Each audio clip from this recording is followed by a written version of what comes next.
تو اس کو Indian agent قرار دے دیا جاتا ہے؟ یہ کون سا یہ دورہ معیار ہے؟ کتنا عرصہ یہ دورہ معیار ہم سہیں گے؟ اب نہیں سہیں گے ہم. 76 سال بہت ہو گیا. اب آپ کو بتانا پڑے گا کس نے ایجنٹی کی ہے.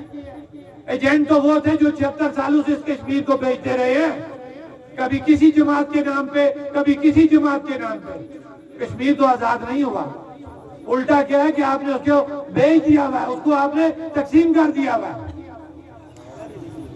اور اس میں جو ایک اہم دن تھا کشمیر کا فیصلہ کرنے میں، وہ 5 اگست 2019 کا دن تھا. میں کہتا ہوں ان کو شرم آنی چاہیے. ان کو ڈوب مرنے کا مقام تھا ان حکمرانوں کا کہ 76 سال سے یہ اپنے قبیلے پال رہے تھے، اپنی آل اولاد پال رہے تھے اس کشمیر کے نام کے اوپر. اور ایک بہت بڑا انہوں نے ایک عذاب ڈال کے رکھا ہوا تھا، جناب پتہ نہیں کیا مسئلہ ہو جائے گا اگر ہم نے یہ نہ کر دیا، وہ نہ کر دیا تو کشمیر ہم سے لے لیا جائے گا.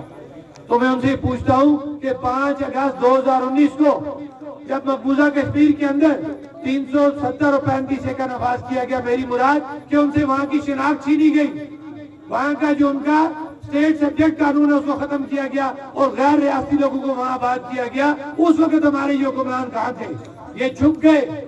کوئی بیمار ہو گیا، کوئی اسلام آباد کشمیر ہاؤس میں چلا گیا، کوئی بیرون ملک چلا گیا. وجہ کیا تھی؟ کہ ان کو پتا تھا کہ کشمیر کا کیا ہونے جا رہا ہے. ان کی مرضی سے کشمیر کا فیصلہ کیا گیا اور آج بھی یہ ہمارے ساتھ جھوٹ بول رہے ہیں. یہ باہر جا رہے ہیں، بڑے بڑے دورے کر رہے ہیں اور مسئلہ کشمیر حل کر رہے ہیں. اور تم کون سا مسئلہ کشمیر حل کرو گے؟ تمہارے پاس تو بات کرنے کا قانونی اختیار ہی نہیں ہے. 76 سالوں سے تم جھوٹ بول رہے ہو. تم قانوناً بتاؤ کہ تمہارے پاس کیا اختیار ہے کشمیر پہ بات کرنے کا. تم کشمیر پہ قانونی طور پہ بات کر ہی نہیں سکتے ہو، تمہارے پاس اختیار ہی نہیں ہے. جس کشمیر کو ہوتے سے چاہو،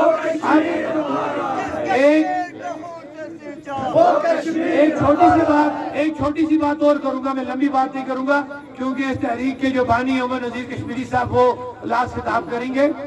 کہ ہمیں کہا جاتا ہے جب ہم بات کرتے ہیں، میٹنگز ہوتی ہیں، کہ جناب ریاست کنگال ہو گئی ہے، ریاست کے پاس پیسہ نہیں ہے.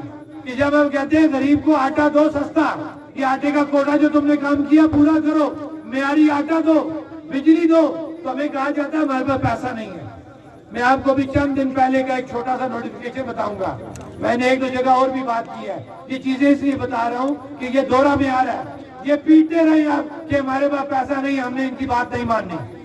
ہماری ایک بہن ہے، سابق اسمبلی ممبر، نام کیا جن کا، محرم نساء صاحبہ، ان کے میاں